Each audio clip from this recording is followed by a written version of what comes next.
Olá pessoal, Matheus aqui novamente, né? Hoje eu venho trazer para vocês mais um vídeo e hoje a gente vai falar de fundos imobiliários, né? FII. O que significa isso, né? Bom, a gente pode perceber que essa sigla fundo FII significa Fundos de Investimentos no Setor Imobiliário, né? Esse é o significado ali. Bom, você certamente aí já passou, né, ao lado de uma rodovia, viu galpões logísticos aí gigantescos, né? Na sua cidade aí deve ter algum shopping, né? A gente pode ver ali shoppings bonitos, né? E grandes ali, né? E além do mais, né, a gente pode ver também edifícios, né? Edifícios gigantescos lá na Avenida Paulista, né? É, Então, esses prédios, né, esses galpões, esses shoppings, são todos formas de investimentos no setor imobiliário, né? Todos esses que a gente está vendo aí nessas imagens são investimentos realizados por fundos, né, por FIIs, né, que a gente pode chamar FIIs, né? São todos investimentos deles. Bom, como é que funciona os fundos imobiliários? Então, um grupo, né, de investidores ele adquire cotas e essas cotas a gente compra de um fundo imobiliário, né? E essa gestão desse fundo imobiliário adquire bens, né? Que no caso podem ser shoppings, galpões, né? Entre outros, e cobra, né? Aluga para pessoas, para lojas, enfim, empresas. No final do mês, essas empresas pagam o aluguel para esse fundo imobiliário, essa gestão repassa parte, né, dos rendimentos, né, para nós, para os cotistas, para os investidores, né. A gente pode perceber que, por lei no Brasil, né, os fundos imobiliários eles são obrigados a distribuir pelo menos 95% dos seus lucros, né. Então, é um rendimento aí que com certeza vai para a mão do cotista, né? Um ponto legal de se falar, né, é que esses fundos imobiliários, esse rendimento, né, é chamado de quê? De dividendo, né? E quando a gente vai avaliar esse dividendo, né, a gente chega no número mágico ali de dividend yield, né? Certamente já ouviu falar, né?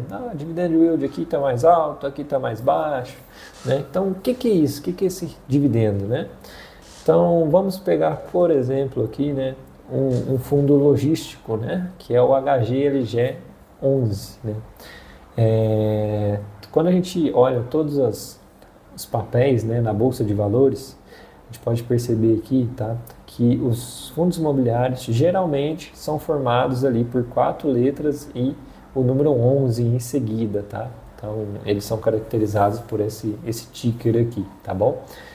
Então, o HGLG11 é um fundo que hoje está custando ali, né, na faixa de R$ 155, né, e R$ 85 cada cota desse fundo. Então, no exemplo ali, eu vou comprar 10 cotas desse fundo. Então, eu vou gastar um montante aqui de R$ 1.558,50.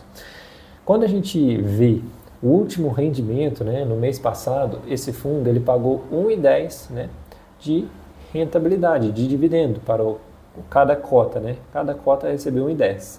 Se eu tenho 10 cotas, eu recebi R$ 11 de rendimento ou de dividendos do HGLG, né? Pô, legal. Esse R$ 11 aqui, se a gente dividir, né, deu 0,7% ao mês. Pô, é um número legal. Se a gente multiplicar por 12, a gente percebe aqui um montante de 8,46% ao mês, né? E é um rendimento, né, sem imposto, né, sem IR, que cai direto no seu bolso e ele é corrigido anualmente pelo IGPM, né? Esse valor de aluguel cobrado às empresas, né, às pessoas, às lojas, ele é corrigido anualmente, beleza? Pô, legal demais! Então você está me dizendo que eu posso ser sócio de um galpão logístico, de um shopping, de né, um imóvel, né, um prédio na Avenida Paulista? Sim, você pode ser sócio, basta você comprar o valor da cota. né? Aqui a gente está falando de uma cota de R$ 155, mas hoje a gente tem cotas partindo ali de R$ 7, né, até na faixa dos 200. Então, o fundo imobiliário é um tipo de investimento bem acessível, né? Cada cota ali tem um valor bem baixo, né? Lógico que nominalmente você vai acabar recebendo o dividendo, né? Sobre a porcentagem de cotas que você tem. Então, quanto mais cotas você tiver, né, maior esse rendimento que você vai receber. Pô, é muito legal isso, né? Um fluxo de dividendos, né, de rendimentos mensais ali para você, né, livre de imposto, para você fazer o que você quiser, né, reinvestir ou gastar, comprar alguma coisa, é muito legal. Quando a gente deu o exemplo ali do HGLG, né, a gente chegou na rentabilidade aqui de 8% ao ano, né? Isso foi só dos rendimentos, tá, pessoal? Quando a gente fala de fundo imobiliário, é um ativo de renda variável, né? Que significa que o valor da sua cota ali, ela pode variar para cima e para baixo ao longo do tempo. Eu peguei um exemplo aqui, esse fundo, ele teve uma variação nos últimos 12 meses de 3,12% no valor da cota para cima, né? Então, se a gente somar os 3,12 mais os 8,14, a gente teve uma rentabilidade anual de 11,58%, né? É quase 1% ao mês ali, então é uma rentabilidade muito boa, tá?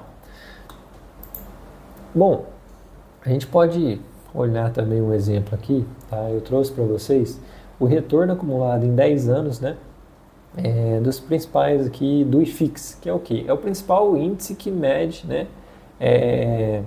Como os fundos imobiliários estão se performando, né? Ele pega todos os fundos imobiliários do mercado, né, aglomera num lugar só, né, e acompanha esse rendimento, né. Bom, a gente pode ver aqui que o IFIX, né, ele é o roxinho aqui, tá? Ele rendeu, né, 82% nos últimos 10 anos aqui, de 2013 a 2022. Foi muito semelhante ao Ibovespa, né, que é essa bolsa só que de ações, né, e ele perdeu aqui para o IDIV, que é o índice de dividendos, e para o CDI, mas teve uma valorização muito, muito boa, né? De 82%, tá, pessoal? Aqui a gente tem mais um gráfico, mais um exemplo, né?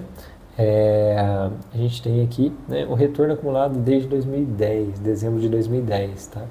É um outro retorno aqui ao longo do tempo, ó, e a gente pode ver que o IFIX aqui, ele apresentou uma rentabilidade de 186,7%, tá? Qual que foi a diferença aqui nos dois gráficos, tá bom? O primeiro lá considera apenas o valor da cota, né? E aqui considera o valor de reinvestimento dos dividendos. Como os fundos imobiliários possuem um fluxo de dividendos constante ali, né? Quando a gente pega esse dividendo e reinveste, mais o valor que eu aporto, né, mais os juros acumulados, a gente vai formando a bola de neve dos juros compostos, né? Então, a gente teve um retorno aqui, né, até de 2010 até 2022, a gente teve um retorno de 186%, né, quem investiu em fundos imobiliários. Então, se você investiu 10 mil, você teve ali 18 mil, né, no final, na verdade, né, 28 mil no final desse período, ok? Bom, pessoal, que legal, a gente tem, né, fundos imobiliários aí, então eu posso ser sócio, né, de uma empresa, de um prédio, de um galpão. E quais os tipos de fundo imobiliário que existem, né? Quando a gente olha aqui, a gente tem fundos de tijolos, né? O nome já fala, né? São fundos que possuem construções, né? Então, galpões, edifícios, lajes corporativas, né, shoppings. Então, a gente consegue ver fisicamente esses fundos, né? Então, são fundos de tijolos. São fundos, geralmente, mais seguros, porque a gente tem esse imóvel físico lá, né? Porém, eles podem também sofrer, né? Como sofreram na pandemia lá, que todo mundo queria trabalhar home office, né? Que as lojas tiveram que fechar nos shoppings. Então, isso prejudicou bastante os fundos de tijolos naquela época, tá bom? A gente tem os fundos de papel, que são fundos, né, de CRIs ou CRAs, né? CRAs, né?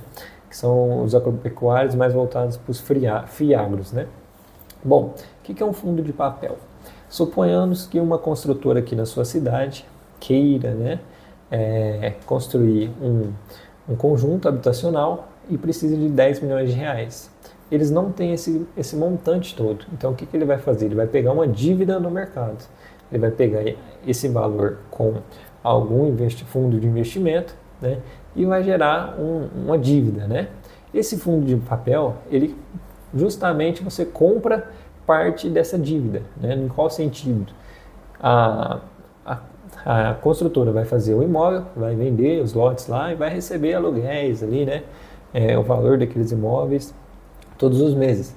Parte desse valor, né, é repassado para você. Então é um fundo de papel. Você compra, em vez do edifício em si, você compra a dívida, né, daquele edifício, né? São fundos que, quando a gente tem uma taxa Selic muito baixa e o mercado imobiliário está muito aquecido, eles pagam um retorno gigantesco, 15% ao mês, 13%, ao ano, perdão, 15%, 13%, né? Porém, quando a gente tem uma elevação da taxa Selic, que é o cenário de hoje, esses fundos podem sofrer bastante. Por quê? Né? A elevação da taxa Selic, os juros fica mais alto. E às vezes as pessoas com juros mais altos não vai dar conta de cobrir o valor da parcela. Se a pessoa não paga a parcela e não paga o fundo, né, como que o fundo vai poder te repassar a parte desse valor? Então, é um fundo aí, né, um pouco mais arriscado do que os de tijolos. A gente tem alguns fundos de desenvolvimento, ele é muito semelhante ao de tijolos, porém, né, o tijolo ele já tem um prédio construído. O desenvolvimento você compra o terreno, constrói o prédio, vende antes, né? Enfim, está em parte de construção ali, né? Os fundos híbridos, ele envolve mais de um tipo de fundo, então eu posso ter prédios, galpões e investir parte desse dinheiro em dívidas ali, né? Então, esses são os fundos híbridos. E os fundos de fundos, né? Nada mais que são fundos imobiliários que investem em outros tipos de fundo. Então, dentro dele, ele tem um outro fundo, né? Esses fundos, né, eles são muito bons para quem gosta de diversificar, né? Diminuir ali o risco, né, envolvido, porém, né, você acaba pagando aí uma taxa de administração aí cerca de bicobrada, né, vamos dizer assim, cobrada 2 vezes por conta, né, de você pagar primeiro para o fundo e depois para o outro fundo ali, né? Beleza? Bom, pessoal, para consolidar tudo que a gente viu aqui, eu trouxe aqui vantagens e desvantagens, né, dos fundos imobiliários. Primeiro, né, que eu vejo aí como vantagem, a gente tem um baixo investimento inicial, então com R$7, mais barato que uma Coca-Cola, você consegue comprar uma cota de fundo imobiliário, né? A gente tem um fluxo de renda mensal, principalmente no início aí, né, às vezes a gente fica com medo de investir e não ver esse dinheiro mais, você vai ter dinheiro retornando para você ali todos os meses, então isso é bem legal. O rendimento é isento de IR, tá? Então você recebe aquele valor de dividendo, né, de rendimento livre, né? A gente tem uma grande diversificação de imóveis, então eu posso investir em galpão, prédio, shopping, posso investir lá em São Paulo, Mato Grosso, né, onde os fundos tiverem esses imóveis, então eu consigo uma diversificação muito grande, né, no Brasil inteiro, sem sair da minha cidade, né? Eu terceirizo a gestão, né? Então, toda a gestão de estou alugando para quem, tal pessoa está me pagando, eu preciso de reforma, né? Isso tudo é feito pelos gestores lá do fundo, você não precisa fazer nada, você só investe e recebe o seu rendimento, né? A gente tem uma alta liquidez, né?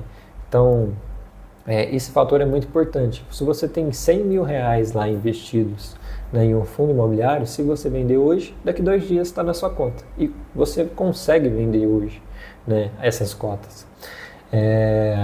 Se você tiver um imóvel no valor de R$100 mil, é difícil você vender hoje. Você tem que achar compradores ali, às vezes dura meses, até anos, para você achar alguém interessado ali em comprar, né, esse imóvel seu. Então, se eu precisar do dinheiro, é mais rápido e mais fácil, eu tenho uma alta liquidez, tá bom? E, né, para quem tem medo aí de ser renda variável, os fundos imobiliários, eles são 3 vezes menos voláteis do que as ações. Então, né? Para quem está começando aí nesse mundo de renda variável, também é bem legal, beleza? Agora tem algumas desvantagens, né? É um ativo de renda variável, então não existe garantias sobre a valorização da cota. Pode ser que ela suba, mas pode ser que ela caia. Depende muito do mercado, se o mercado está disposto a comprar, se o mercado está disposto a vender, tá bom? Então, isso é a renda variável. A gente tem a cobrança, tá, de 20% de IR sobre o lucro. Então, qualquer fundo imobiliário que você vendeu e teve lucro, você vai ter que pagar 20% sobre o lucro, né, para o governo, para o imposto de renda, através ali da DARF ali, quando você for fazer sua declaração de imposto de renda, ok? Então é obrigatório aí, tá, pessoal?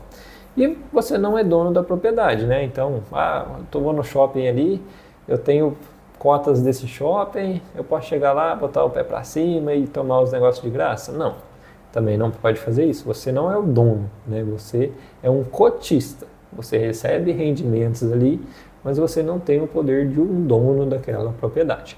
Beleza, pessoal? Esse foi um vídeo aí, queria deixar um pouquinho mais claro para vocês aí sobre fundo imobiliário. Né? Se você gostou do vídeo, né? Se eu te agregou algum valor aí, deixe seu gostei, né? Faça um comentário, uma crítica, uma sugestão, compartilhe para os seus amigos, né? E muito obrigado, tá, pessoal, pela atenção, até mais.